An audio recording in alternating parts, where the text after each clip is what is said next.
Shall we begin? Welcome back to our unnamed podcast. We're just going to end up calling it Welcome Back to the Unnamed Podcast. Welcome back to the Joe Rogan podcast or the Joe Rogan Experience. We can call it like, I don't know. Plug talk. I'm just kidding.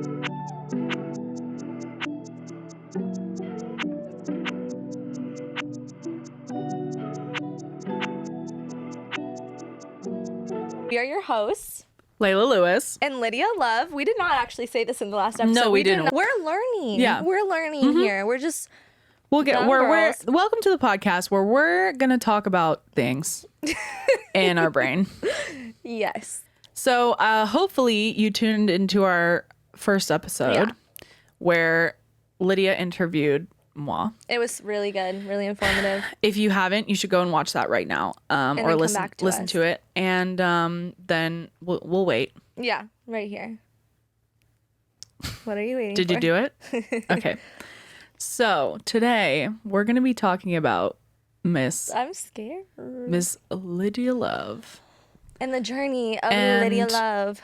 how she came to be. So you started in the industry when you were freshly 18, correct?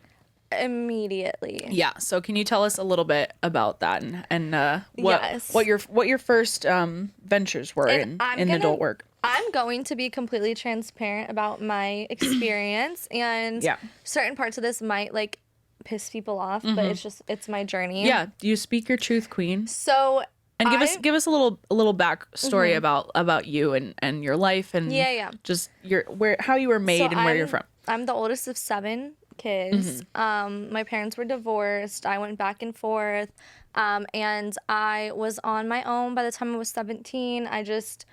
I was the problem child. I was wanting to smoke weed and hang out with boys, and I moved in with my mom, which I was mainly raised by my dad, but I moved in with my mom. And she had a little episode after she lost her dad, and that resulted in me being kicked out. And so I lived with my high school boyfriend. And that was like short-lived. I ended up moving with my uncle, my savior. But how I discovered the industry, well, I was on Tumblr, of course, Tumblr girly, and I was like low-key popular on Tumblr for my thirst trap. Started it all for the both of us. I'm not gonna go too far into that, but it wasn't like I wasn't posting nudity at this time, but I was posting like thigh highs and skirts, and it wasn't appropriate for the age. For sure.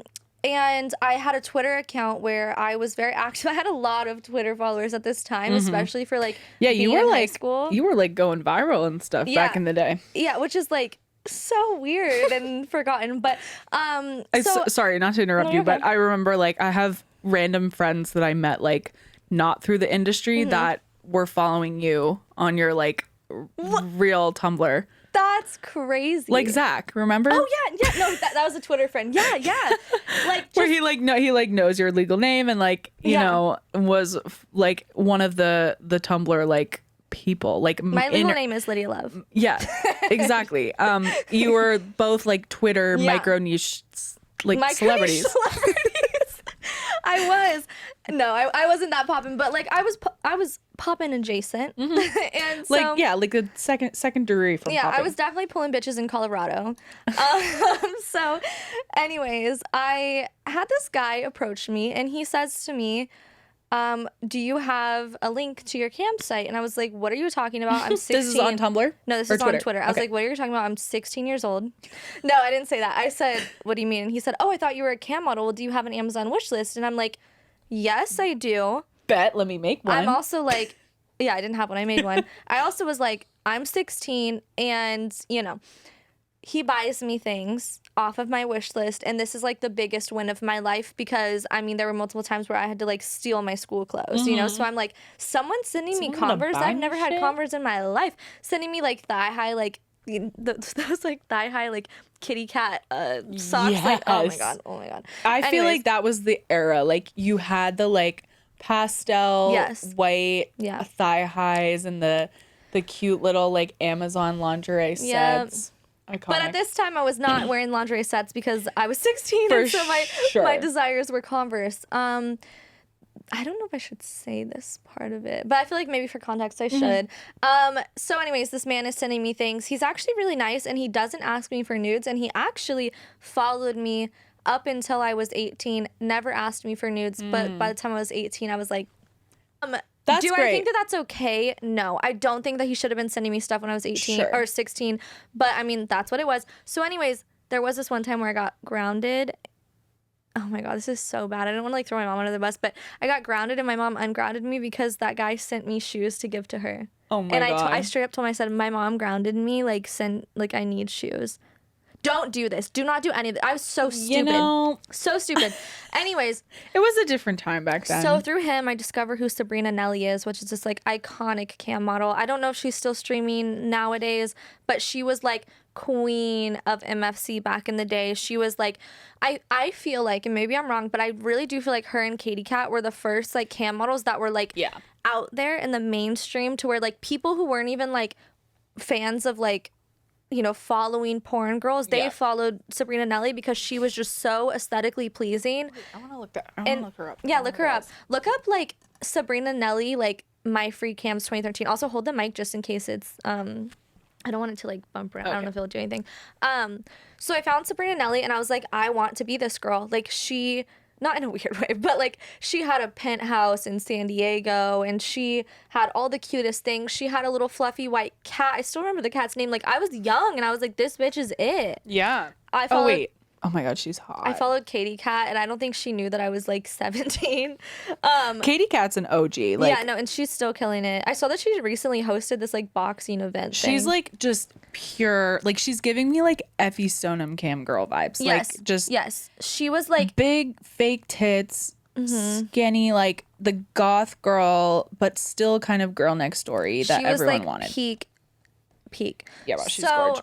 So that happened. That was a thing. So you discovered camming from that. Yeah, I discovered camming, and I was like, I'm gonna be a cam girl, and I'm gonna be one of the best to ever fucking do it. Like I was like that. I was like, this is gonna happen. Did that happen? Debatable. I think that you're. We'll talk about it at the end. But yeah. So, when did you start camming officially? So I turned 18 in January of 2016, right after my 18th birthday. I logged on. I immediately made an account on ChatterBait. At this time, I was doing independent studies because I didn't do my senior year because I had to take my younger siblings to school. Then I got kicked out, and I was like, well, it looks like I'm gonna work 14 hours a day. Yeah. So I was working at a restaurant. I was working at Taco Bell. I worked at Taco Bell for a couple of years. Shout out to my Taco Bell fam. Didn't you work at Buffalo Wild Wings? Let me just say, and this was like all over. I worked at Buffalo Wild Wings, Longhorn Steakhouse. I was a Queen. CNA, wiping people's asses. Love them though. Yeah. Very important work. I worked at a coffee shop. I worked as a Uber Eats driver. I worked as a nanny. Like I was about my fucking bag. But Working girl always. Always a working girl.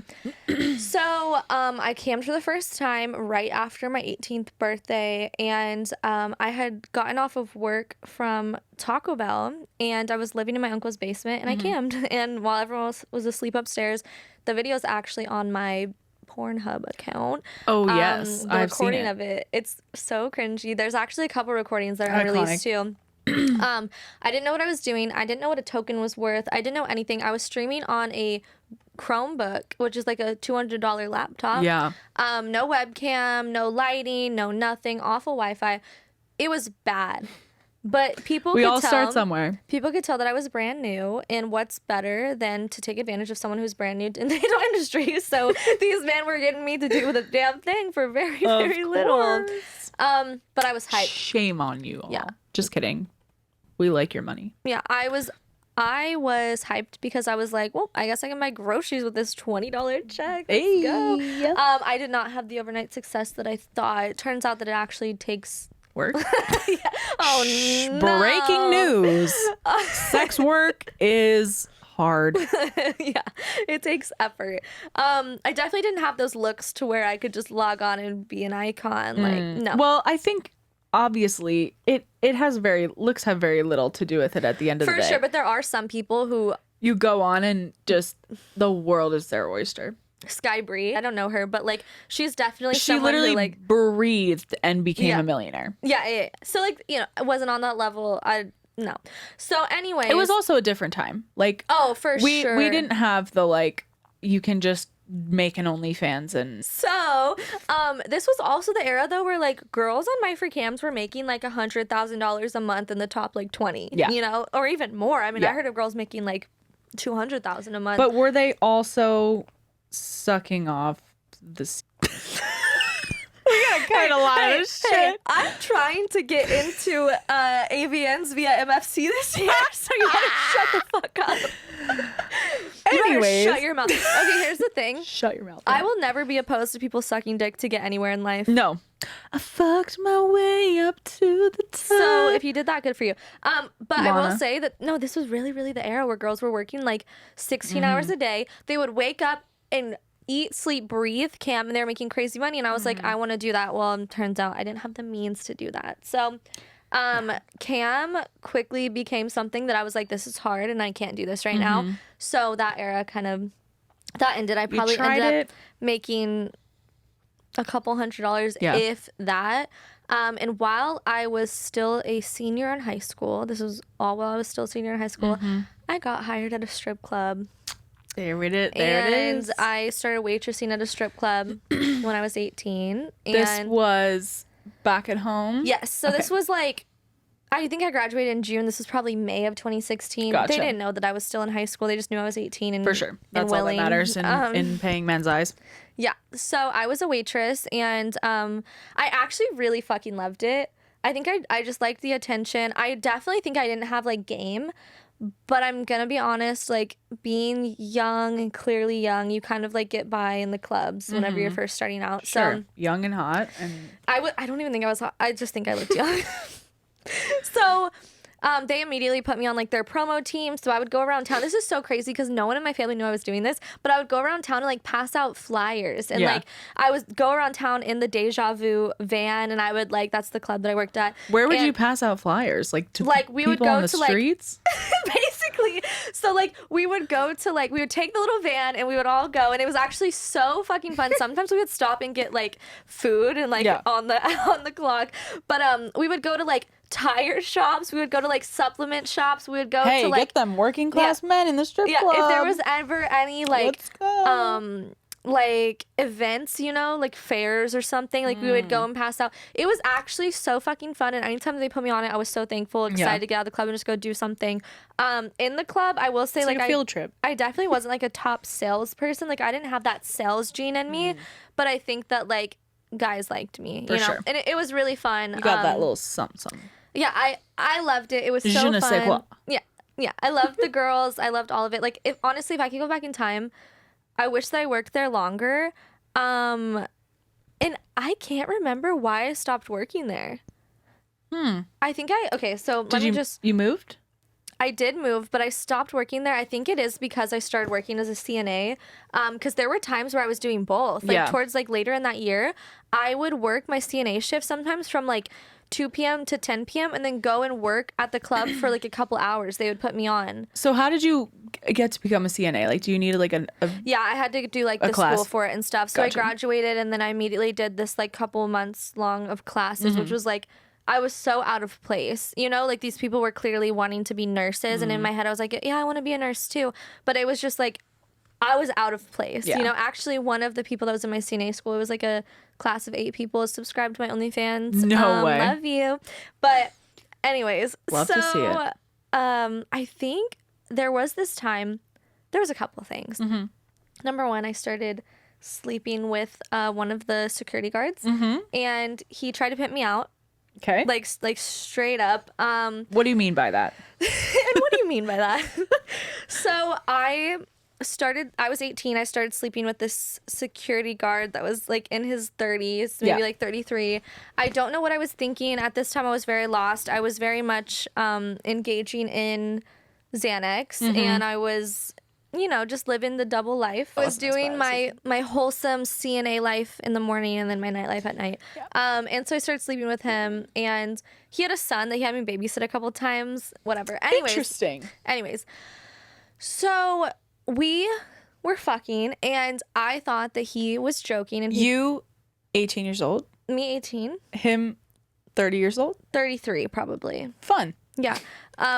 Actually, something so embarrassing about this is that he went viral for this song about like the Seahawks or something. The football team? Yeah, it's so embarrassing. And that was like his claim to fame, and he's like a rapper. Keep in mind, I was 18. It's really embarrassing, and I don't even know if I should show you because it's so bad. I need to see it. Should I show you right now? Yeah. No, it's We're going to really... play it for you guys on screen. No, it's so bad. I need to see it. It's so bad. It was like, go Seahawks. No, listen. Is it a rap? This is the most embarrassing person I've ever fucked. I'm trying to think who could possibly be more embarrassing. Lil Xan. Did you fuck him? You and Noah Cyrus are Eskimo sisters? Ryan Edge, maybe? I'm just kidding. Okay, no name dropping. Okay, so let me just tell you something. So let's get back to this for a second. Okay. So his video has 234,000 views, okay? And this was like his he thought he was popping, okay?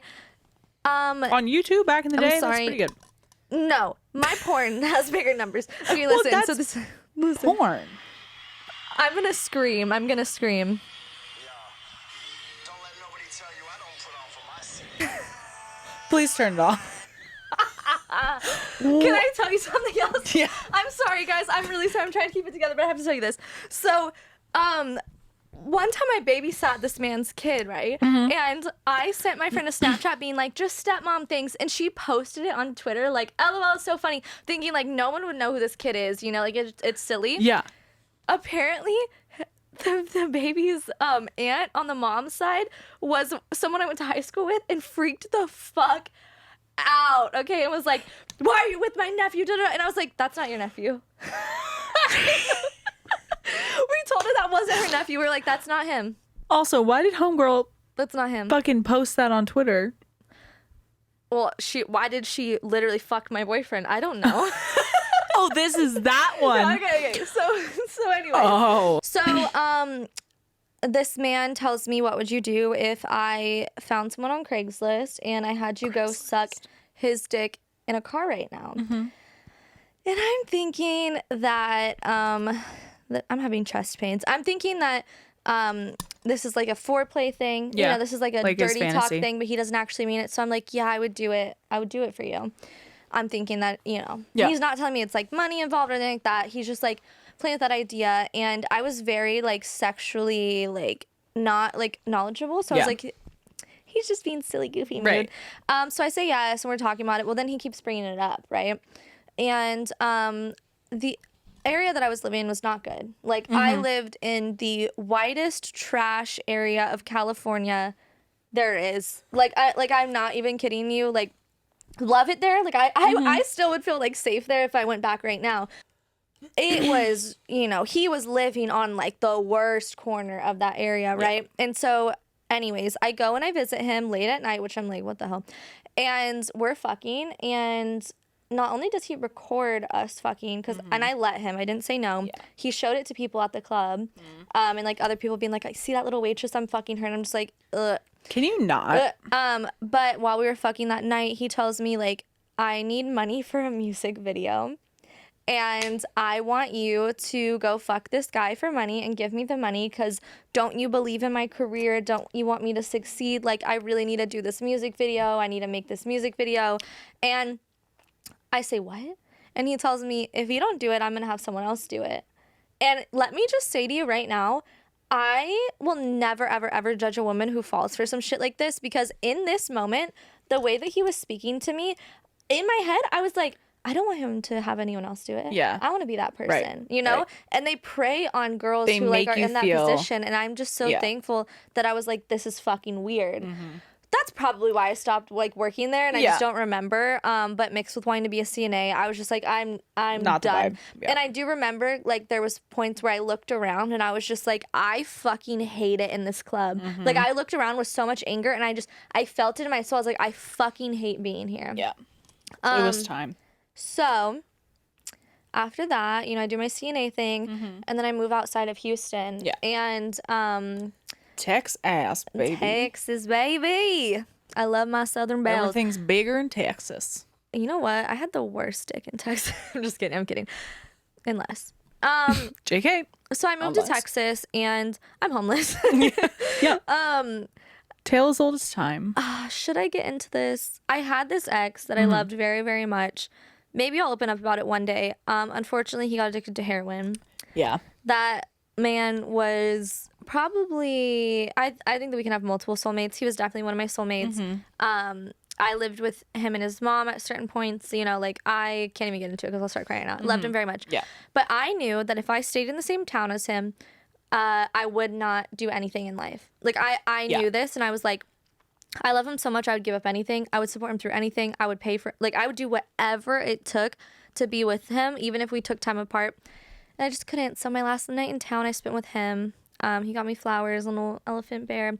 And then I put all of my ones from the club into my bank account, and I think it was like $1,200 I had saved up. Yeah. And I went to Texas. Yeah. And my mom was living in a trailer at the time, and I quickly learned that I would not be living in that trailer. It was just like absolutely the fuck not. There was literally no room. So I was camming, and I started camming again, and I started on this site called My Girl Fund, which I don't recommend. They're fucking scammers. Don't use them. I don't even think they're really around I think anymore. they are. I think there was like some time where people on TikTok were talking about it. Oh sure, yeah. But I feel like people have foiled them. Finder, like, biggest scams. Yeah. Oh, absolutely. But I was making some money on there. You know, to me, like, $50 was $50 For sure. And so I would cam so that I would like sell my Snapchat a bit so that I could stay in a really shitty like Motel 6. I think it was like $37 a night. Yeah.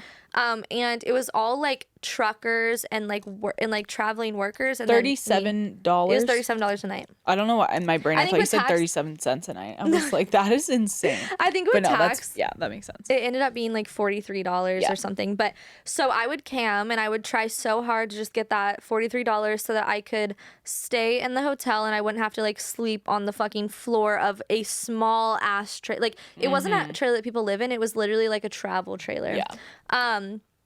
And nowhere would approve me for an apartment, whatever. So finally I start working at Longhorn Steakhouse. I get approved for an apartment.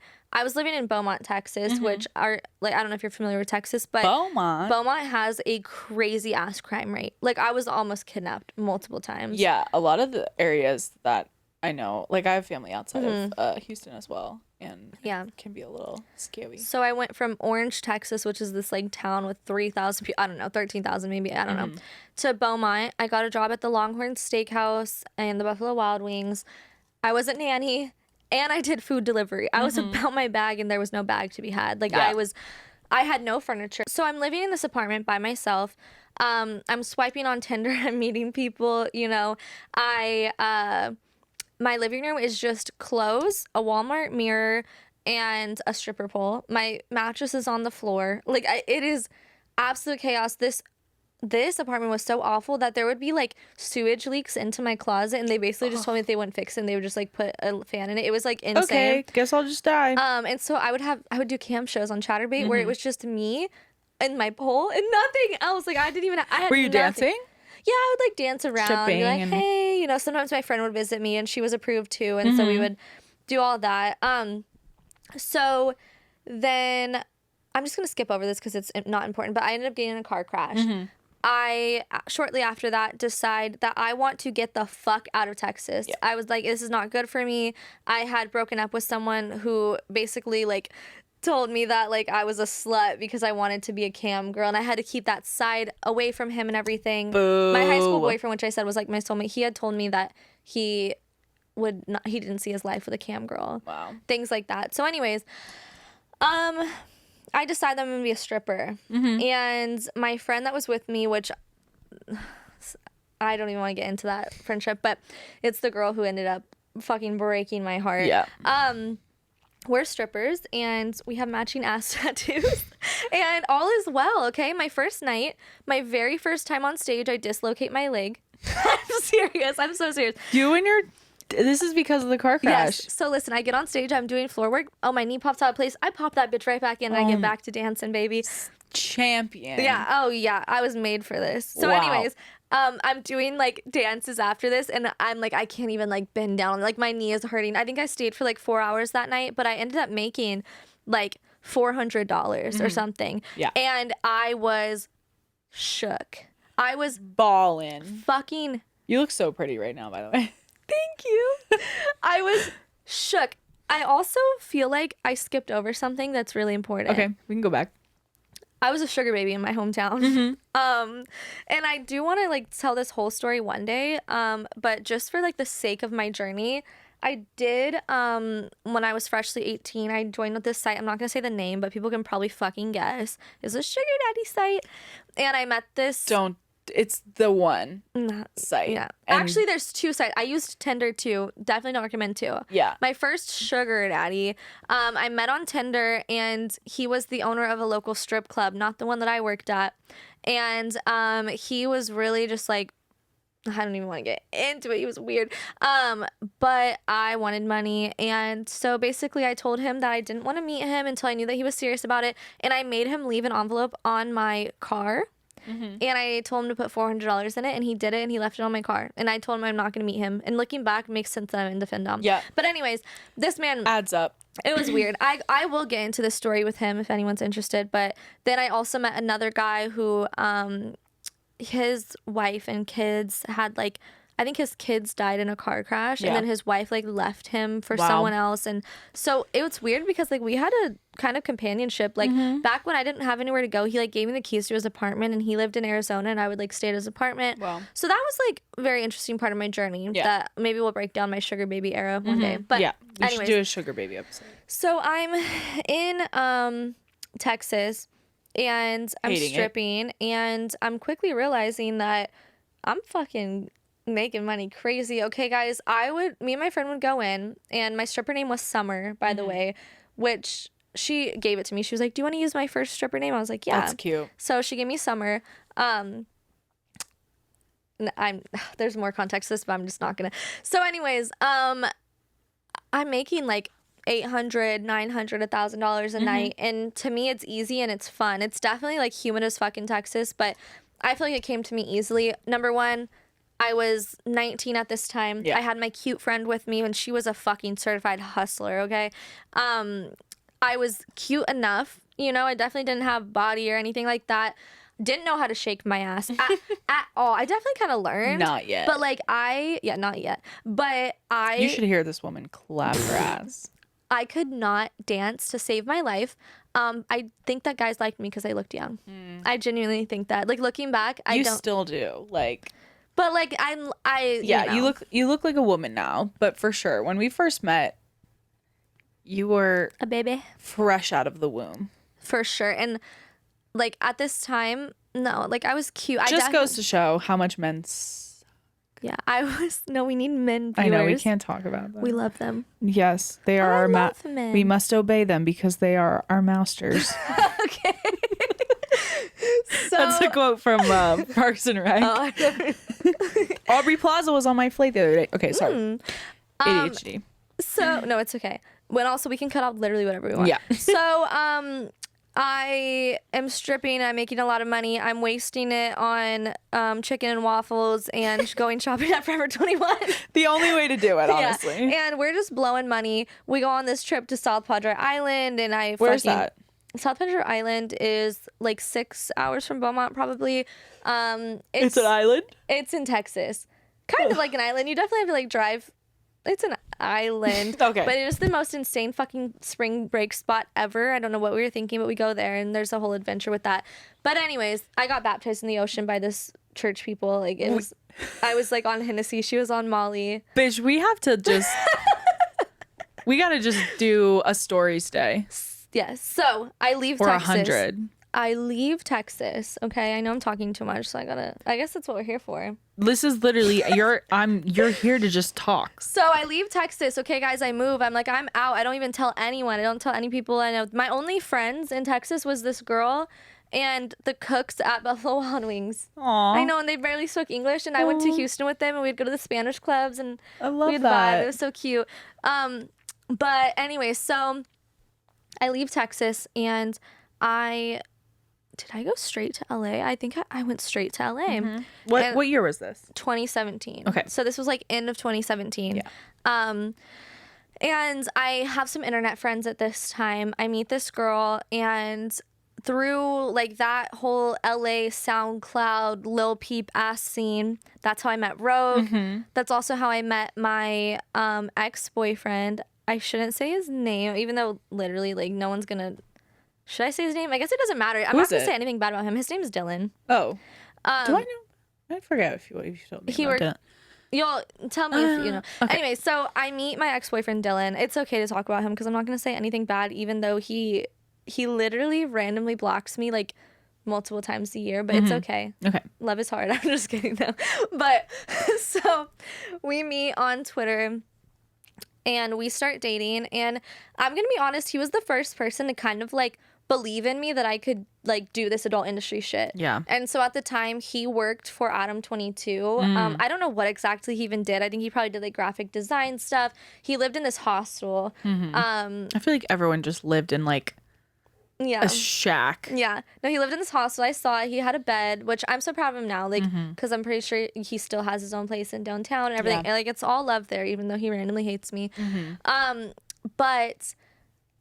So Adam 22 was just starting to date Lena at this time, I think. And I feel like my ex Dylan saw me as like, oh, you could be like on Lena's level. And at this time, Lena was like very much like Snapchat girly. For sure. Like, and she just had this YouTube and. Yeah. And she had this thing. They had like gone viral for the sex tape thing. She had this thing called like Lena's Plugs or something like that. Yeah, was Lena's it called Plugged that? Or something. And no, it was like a Snapchat thing where like these girls, it was kind of like an OnlyFans agency before OnlyFans agencies existed. Like a Snapchat. I remember where they a lot could like of sell the girls that. doing it. And so he's like, I want to talk to her about like you doing that, which of course that never happened. I don't even know if he like ended up talking to her, but you know, just for context, he like really believed in me. He would make me these sick ass graphics for like merch. He would make me graphics for like my private Snap, and it'd be like $25 like private Snap. And so it was just really cool because like I believed in him in terms of like. Was he doing music? No, he doesn't do music. He does. He worked for this brand, bleep it out, called Chinatown Market. Okay. And he had his own thing going on, and he did like graphic design and like clothing design and things like that. I genuinely like. I believe in him, and I still think that he's like destined for great things. Yeah. But we believed in each other, and we were like so young at the time. It was very cute. But anyways, him believing in me really did push me on my journey. Like I don't want to give a man credit for anything, but it was kind of like, all right, cool. And so, I have to tell you, like, at this time I did have Twitter followers, and he would sometimes go on Adam 22's live streams, and Adam 22 like a couple times had mentioned me and referred to me as like, oh, your cam girlfriend. And he had said something on the podcast, like, or not the podcast, but the live stream, like, what would you do if me and this guy like fucked your cam girlfriend? What's her name? And like said my username. Yeah. And I got a lot of followers from that, which is weird because I'm like, how many people were actually watching? But but maybe it was a lot to me at the time. I got a couple hundred followers, and I got people sliding in my DMs asking to buy my Snap, and that was kind of the first time that the ball got like super rolling. You were actively, what were you doing at this point? You were at camming this point, still? I was selling things through DMs. Okay. And I had direct sales and just through Twitter? I didn't have a mini vids yet. It was like direct sales through Twitter. And I was doing the private Snap thing, and that's it. Yeah. So that little era of like whatever the fuck that was helped a lot because I did meet people in LA that were kind of in that scene to where like they would post with me and then their followers would find me, want to buy my Snap. So like it was pretty good to kind of be in that like that little scene, I guess. Like, I don't know what to refer to as. Like, I was going to these, like, underground warehouse parties and, like, meeting people and, like, cute girls taking pictures with me, you know, exposing me to their audience, whatever. I started waitressing on Hollywood Boulevard at the Deja Vu. I did promo down Hollywood Boulevard. I was walking down Hollywood Boulevard, passing out flyers. It was really fun. I liked working there.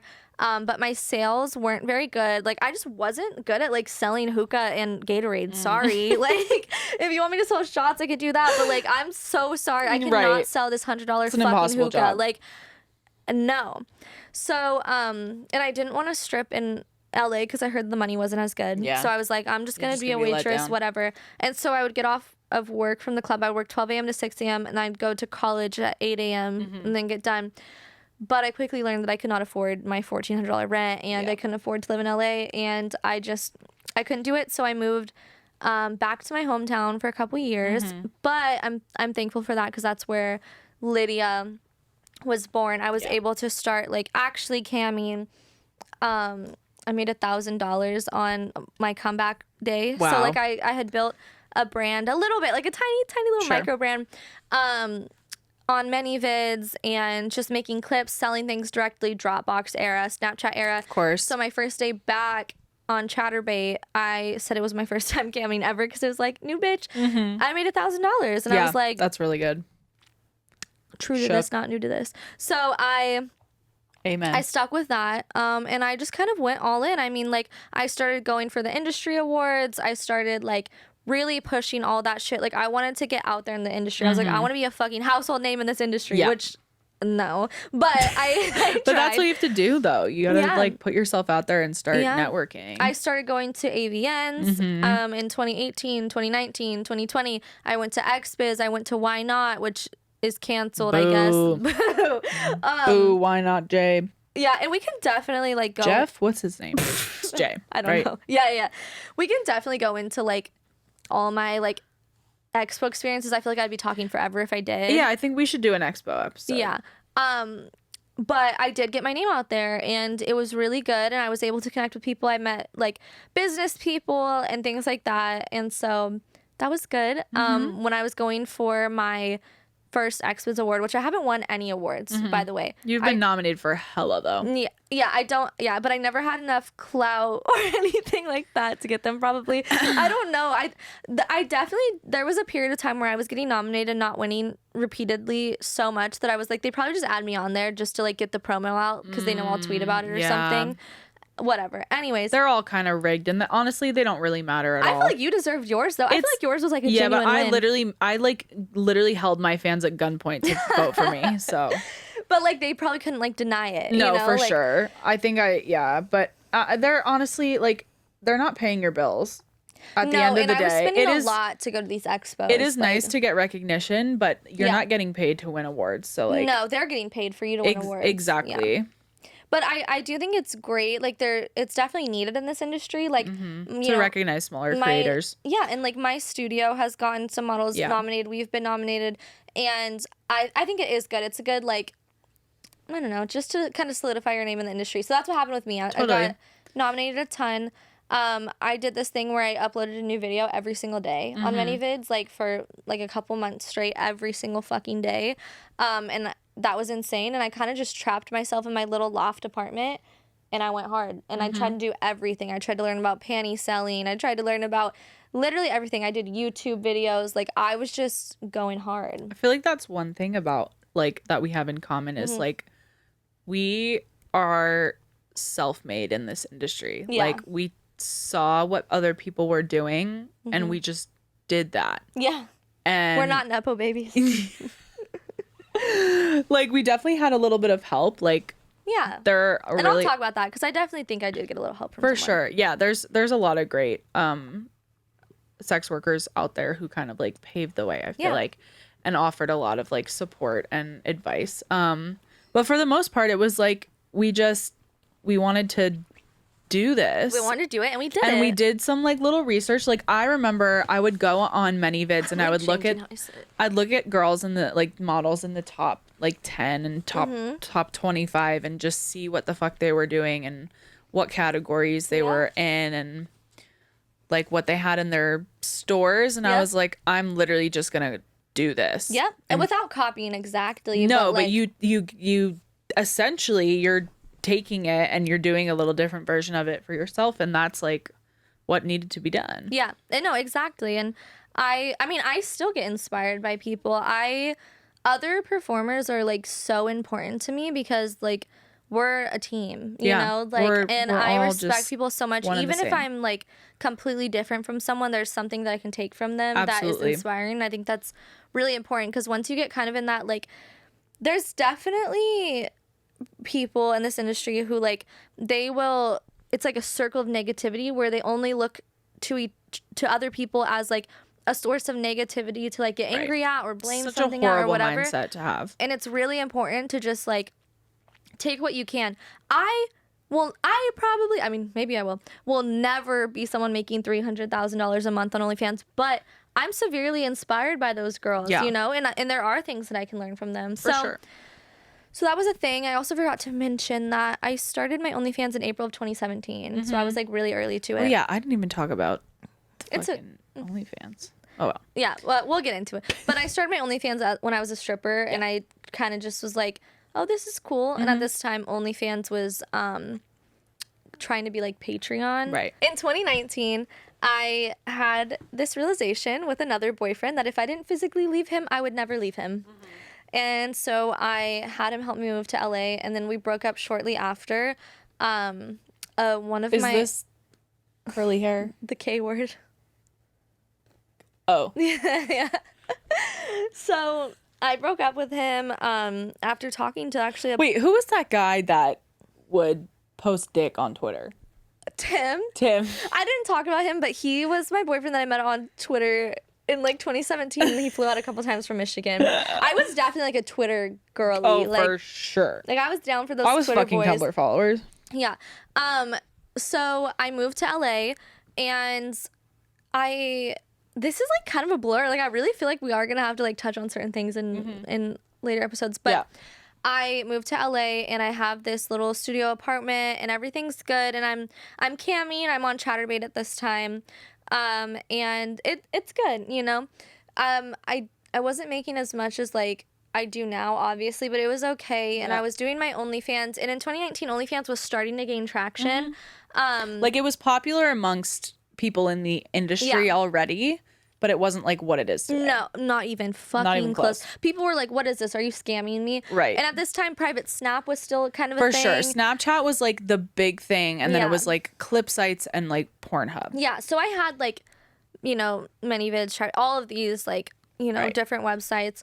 And I met this girl who I had talked to online, and it's all love here. She is a popular cam model, and she was very inspiring to me in my journey completely. Yeah, she was popping at the time. I mean, she probably still is. I have no fucking clue. Yeah, I but don't know. her work ethic was unmatched. She was great, and she really inspired me. And she kind of, I could tell that she knew that I was, you know, trying to navigate this industry. And so she would invite me on cam with her, and we would make like really good fucking money. Like at the time, I mean, we would cam together, and I think one time I made like $1,300. Wow. And it was because I had talked to her and told her like I'm kind of in like this tough spot, like if you want to cam together. And she did, and I was so thankful. And so like she did bring a lot of traction to me during that era. I already had my name, but it definitely was like I was one of her friends, you know? Yeah. And I'm thankful for it. Like For sure. I don't think Chatterbait is really hard like to build on, and so I don't think that I would have even had a following on there. Like I think most people tipping me were probably heard people. Sure. And at the time, like cam was becoming very oversaturated. I feel like that was like the time where like if you were doing sex work, like cam was the thing. Yeah. Like I will say that that's something a lot of people say is like, oh, like, is the cam industry oversaturated? And I always tell people, like, there's only one you. Yeah. You know? Oh, totally. But, I agree with that. But it's also at that like time, it was like before everyone jumped ship for OnlyFans. for sure, because that's where the money was. Yeah. And it still fucking is, you guys. Open your eyes. No, it's true. Like, If you can put in the time and the commitment to cam, absolutely. But- especially like on streaming. Anyways. one of my studio managers told me that the average cam model only streams for 3 weeks and then quits. So when people tell me, like, why are you telling these secrets? I'm like, these people are going to fucking quit. Literally. If like, you're not making it, they think it's such easy money. And if they don't get the turnover rate that. for my studio is insane because the people who put the work in are killing it, and the people who aren't. They end up leaving. But anyway, so at this time, 2019, that person that I was friends with, like, is obviously helping me. She's teaching me a lot about work ethic, the importance of like proper lighting and things like that. And it was great. She like took me under her wing, and I'm really thankful to her no matter what. And so that was definitely a fun era. Like that avian trip was so fun. Like definitely a really fun era. And that is when This was 2019. 2019. And that was when I started doing lesbian porn. It was amateur porn, but I worked with Gia Page. I did some videos with Rogue. I worked with Jill I remember Cassidy. your bits with Rogue. You know, I worked with Kate Kennedy. Who else did I fucking work with? Jesse Sage. Oh, I loved Mommy. Jessie was actually the last woman that I fucked on the camera, last right? pussy that you've ever eaten. Not true. I know. Absolutely not true. But yeah. So that was really fun, and I kind of lesbian porn era. We love to see the lesbian porn era was really fun. It was definitely when a lot of like Snapchat collabs were happening. So it was like, come over and like let's do Snap content, and then let's film a video, and then we can, you know, it was like that. It was also the era before people were really asking for like, they were asking for testing for sure. Like I would get tested, but they weren't asking for like ID or like documents or anything. Oh, absolutely. It was literally like, come over, show me your test, and let's fuck. Yeah. It was like not professional. No, not at all. But anyways, so honestly, simpler times. I miss that. Have I ever told you why I stopped shooting lesbian porn? Wasn't it because did you fuck somebody and it was like not fun at all? Like she wasn't into women. Well, that was the thing. But that video's not released, so no one knows who it is, and don't question it. You will and never this know. person isn't even in the industry anymore. Wait, who was it? It was because I needed to get a little check-in on like feelings. Oh yeah. And I want to talk about this, cause like gay feelings. Yeah. For someone specifically. Kind of. Wait, who? I'm not gonna say. Wait, I want to know though. So yeah, of course. This is what happened. Okay, so I lost my lesbian virginity on camera. Mm-hmm. I had never slept with a girl before. I'd known since I was in 4th grade that I liked girls. I think same. I had made out with a lot of girls. I had like cuddled my friends, and I knew that I, you know, had all these feelings for girls. Gay. I knew it. I literally knew it. I didn't think there was anything wrong with it. Whatever.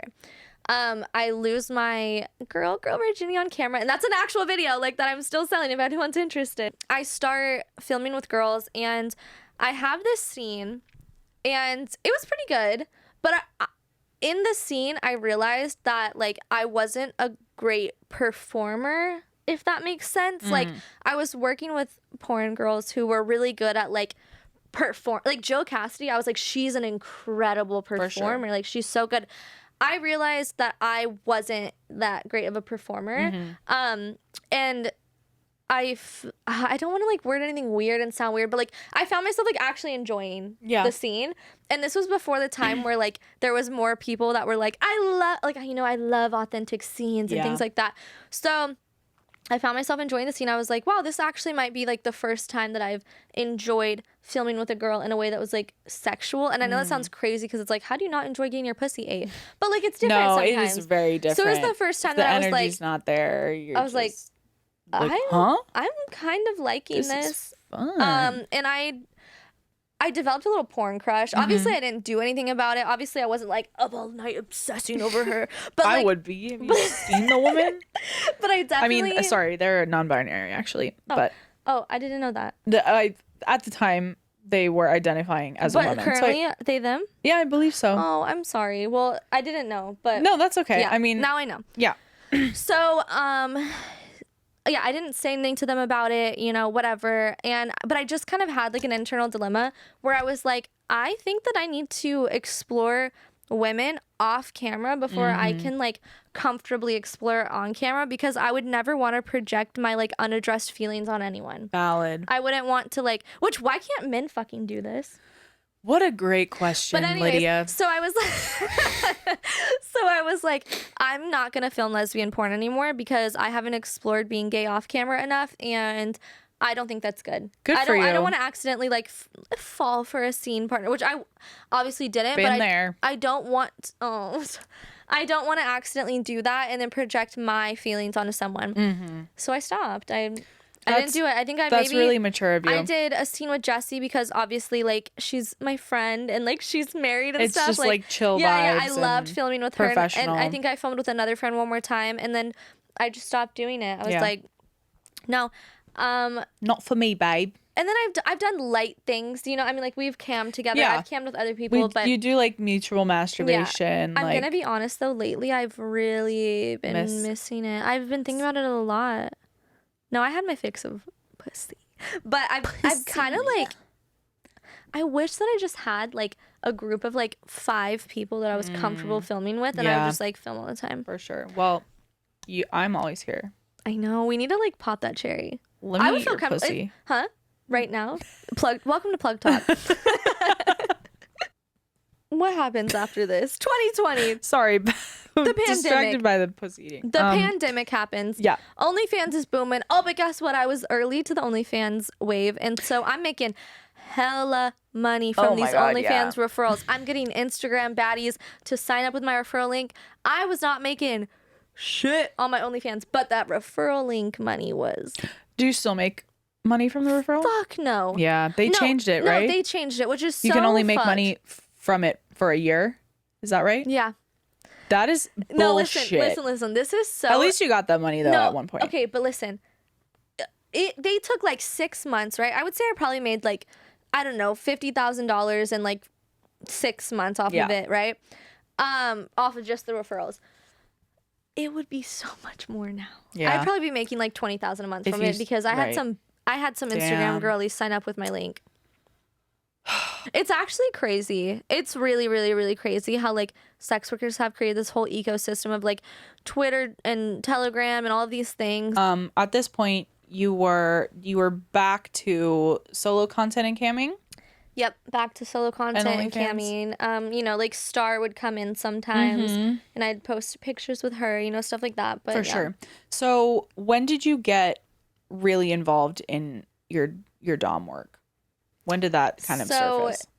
I had made a couple dom videos in like 20 I want to say like 2018. I made like my first SPH video because that's pretty popular. Like, but I always felt like I was like, I'm strictly sub to my core. Like, I'm just like girl next door vibes, like sub to my core. I'll never, you know. Look at us now. Look at us now. And then in 2021, in like the end of 2021, I met someone who kind of made me realize that I could lean into that and I could explore that, and I immediately loved it. And I've always loved new journeys in this industry, where whether it's like, you know, doing lesbian content or whether it's like going hard on dom content. And so I immediately loved it. I made a shit ton of videos at the end of 2021, and it kind of just took off from there.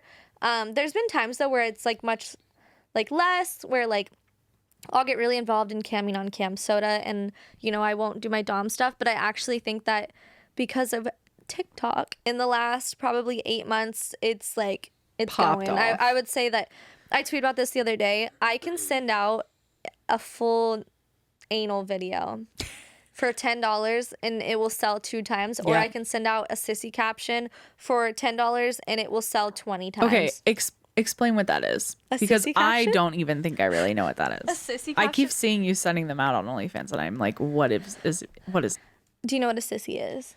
Why don't you explain it to people who might not know?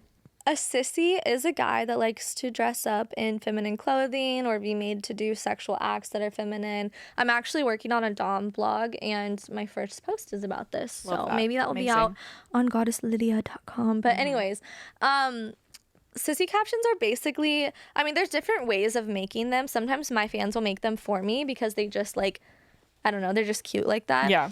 But what I usually do is I'll go on Snapchat and I'll just put a selfie of me, and then I'll title it something like, oh my God, like, what were you doing while I was out? I can't believe that I caught you wearing my panties. Okay. And then I'll put it like that, and then I'll just send it out. So it's like a POV. It's like okay, it could be one of me holding a pair of panties and being like, hey babe, I just came home from the store and I picked these up for you. I saw your search history last night and I thought that you would just love them. Got it. So like the stuff that you post on TikTok too.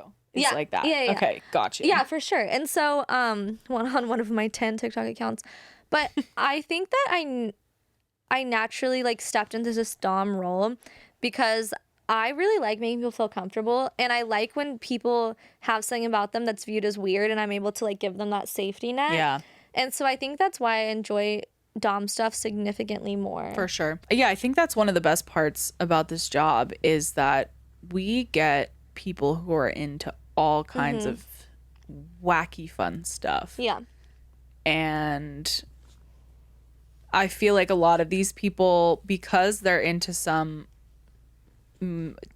atypical, unusual kinds of like kinks and fetishes, that they've probably experienced some shame in the past, or been judged by other partners, or just by society or what have you. And we as sex workers, we get to embrace them with open arms, be like, hey, you're not weird, depending on the fetish.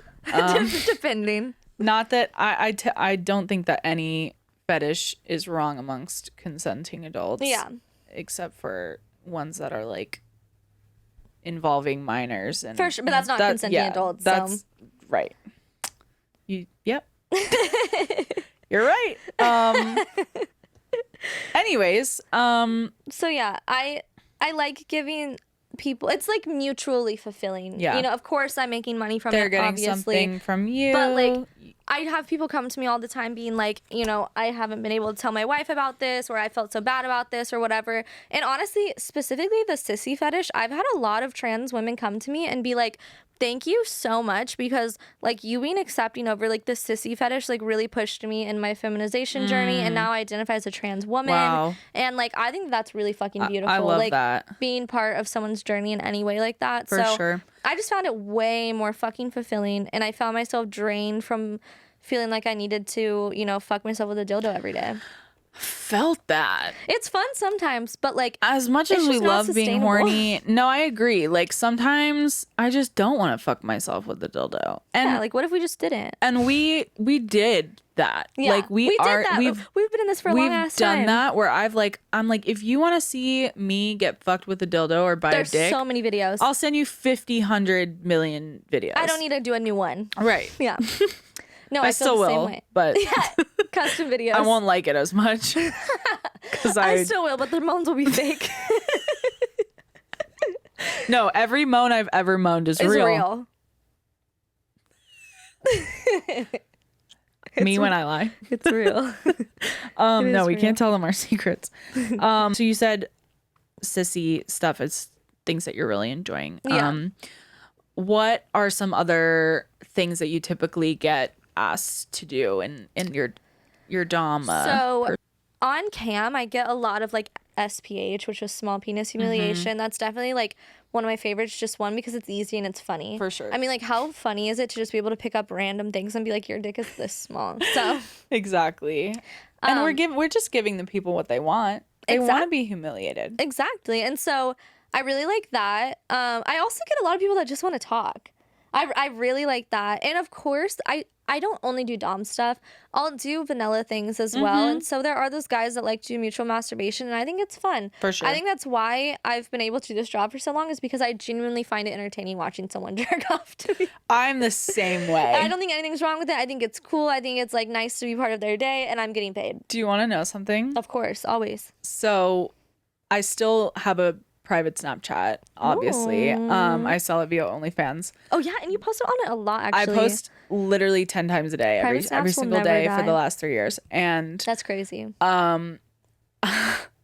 I tell my fans there, like, one of the appeals to my Snapchat is I'm like, you can send me as many dick pics. Oh, and I've seen some. And videos and like moaning audios as you want. And I tell them that because yes, they're paying me to do guys that. Go, oh. But they'll say, mommy, fuck, mommy. But oh, mommy. No, literally, some of them are really horrible. But most of them are really hot. And while most of them are very hot, I literally tell people, I'm like, send me videos of you jerking off to my porn, because that shit makes me that attractive. So fucking horny. Do you get horny. The gooners with the goon caves? Oh, absolutely. And I jerk off to that shit. Like, I probably like it more than they do. Yeah. Because like I'll literally be like scrolling through Snapchat watching their videos while I'm masturbating. Anyways. I love that. Yeah. That's amazing. Win-win for everyone. We like attention. Yeah. Attention whores. It makes my pussy throb. Okay. Absolutely. Yeah. So yeah, I would say just everything.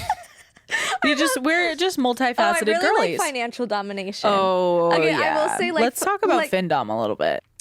I mean, financial domination is something that I feel like I'm naturally good at just because of who I am. Yeah. I'm just a bitch who loves money. energy. I am just a bitch who loves money. But basically, financial domination is when men come to you and they say, please take my fucking money. Just please Please. take it. Please. Please, goddess. Please give me the privilege. Give me the privilege of you taking my money, and I take that shit. Yeah. And I will love every I don't think second there's of anything it. wrong with that, because who am I to say no? If I say no, they're just going to go to the next bitch. Exactly. So it might as well be me taking your money. So I would love to do an episode about findom too, because I get asked about that a lot, and I feel like it's just because it's very popular on TikTok. A lot of people are selling a dream of make a findom Twitter. Literally, and then you can just wake up, breathe, and people send you money. Yeah, Like, no. no. No, listen, As someone who just started in findom, I'm telling you, no. And also, like, I spent years building my brand, and then I spent years building my femdom brand, and naturally findom became part of that, and that's why it's easy for me. Sure. I mean, I don't want to say it's easy, but like it is easy for me at this point. Totally. It all takes time, though. Yeah, but it's like it wasn't easy. You're not along just gonna the way. wake up and have subs. I mean, sometimes I do. Well, now, but like, yeah, you but in the know, beginning, they no, have you to don't- find you somewhere. No, you have got to to put have some time in. You're not gonna have an anonymous feet page, and people are gonna be like, "Please, ma'am." Literally. That's why if a foot fetish website is trying to make you pay to post on there, you're the customer. You're the customer. Scam, man. Do you have any last questions for me? Because I feel like I'm okay wrapping it up here. I feel like it was a great little Do you have intro. anything else you wanna mention? I do own a webcam studio. Yeah, so drop all your links, queen. Yeah. Okay. So I own a webcam studio. That's something that I'm very passionate about. I know. Wait, yeah, talk a little bit about how you started that, just really quickly, like the brief summary. So, this is gonna be okay. I will get into this in a future episode, but Lydia Tate. Okay, just to clarify, She's not a pimp. We take 5%, and I do not fuck the girls. Literally, I would never collab with any of the models. Love them, okay? Just for reference, them. I feel like most cam studios take what, 20, 25, 30%? It depends. If you're like an in-person studio, you can take 30% or more. That's a lot. There's other... I know. Especially whenever a site is only paying them 35%. Literally, that's no money. I will say, though, it kind of does. They probably are still making money, but they're working like a lot of hours. Yeah. My studio takes 5% right now. I don't know if that will ever change, but So the models what's the right name now of it? are locked in at 5%. IGFstudios.com. We're currently on 2 sites, and we have a team of myself and 2 managers who I fucking adore, Ari and Ashley. The best. Ari handles a lot of the like logistics and like technological things, and she's really, really good for model advice because she's been in the industry a couple of years longer than me. She's had a webcam blog called Webcam Startup. Like, she is an OG. And then Ashley is incredible at social media. She's done social media for cam sites before. She's just really great. She works with OnlyFans people and her own little thing. So they're awesome. And we just provide a lot of support to models. And I started it because, I mean, I felt like this was going to be a far off goal for me. I never felt ready. And then someone that I mentioned earlier, I guess I can say it. I was talking to Dylan. He reached out and was like, you know, how's life? And I mentioned it, and he was like, you should just do it. And I don't know why, but just like having someone believe in me and be like, do it. I was like, Fuck it. all right, I'm down. Here I go. So I did it. All on my own. There's no men involved except for my lawyer and my tax guy. We love it. And Woman and we're doing it because I saw business. all of these OnlyFans agencies taking. Oh my God, I can't even get into it. I'm going to be pissed. Boo. But I saw all these OnlyFans agencies taking like 50% of models and giving them nothing and viewing them as dollar signs and not humans. And I hated it. And I was like, how can I do this with something that I'm already good at? Okay, I'm good at cam. I feel like I can log on and make money easily at this point in my career. Let's teach others how to get there.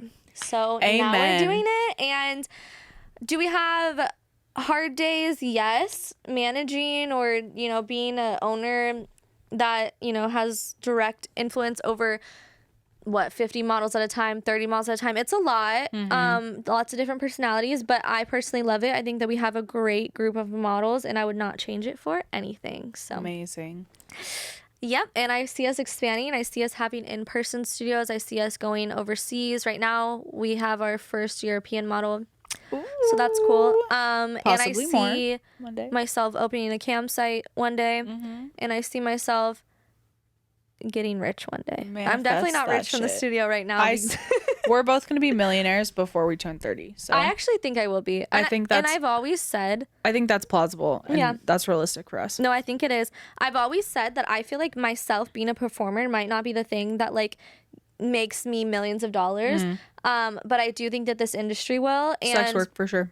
I don't think it's going to be the studio, because maybe if I was taking 50% it would, but taking 5%, I don't think that's going to get me there. Yeah. But I do think that by being smart with the money that the studio earns, investing it back into the business, one day we can maybe launch a website that ends us up there, or maybe we can launch a shit ton of studios that ends us up there. Like, it's very much ground zero right now. So. Yeah. The world is your oyster. I believe in it. I believe in my vision, and I'm fucking psychotic. Like, I have not been able to stop focusing. Let me just tell you, this girl has thought of probably like 50 different business plans. I know, like, it's God, though. She had a clothing store at one point. It did not work. Shein, fuck you. You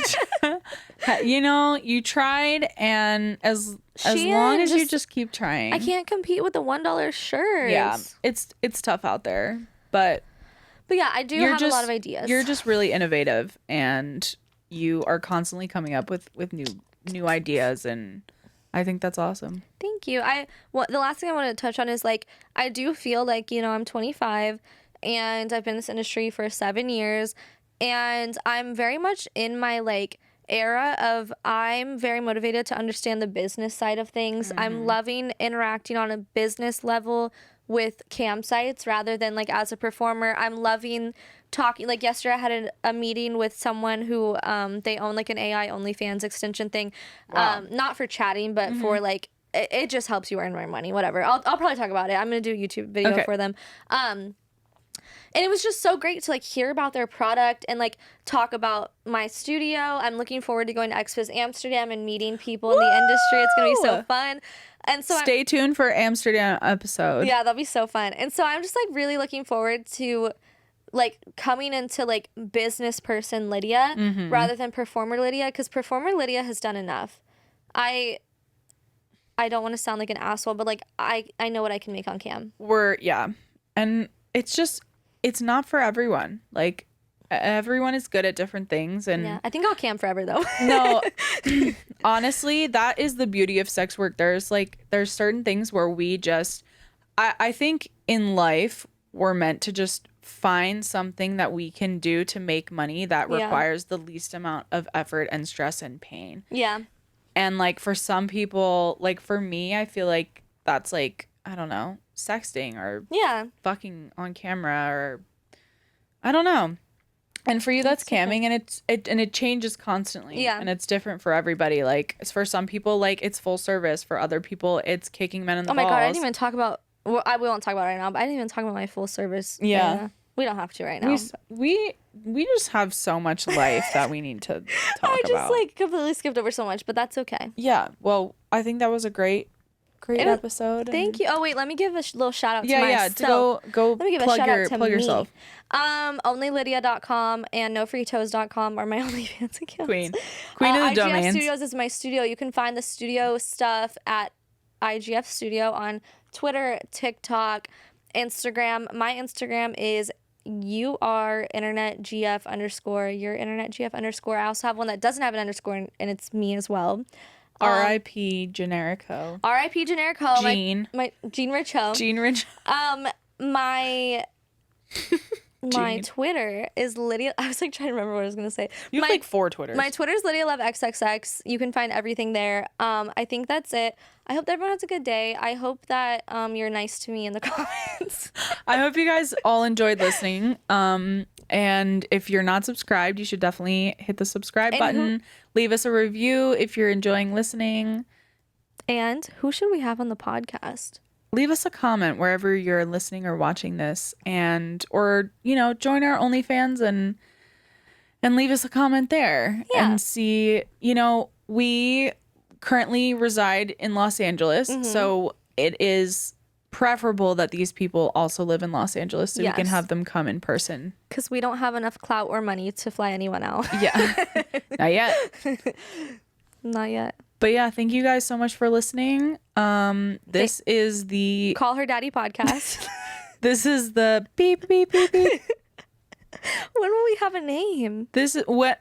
Never. What if we just never had a name? Well, we could just call it the Lydia. This is the podcast.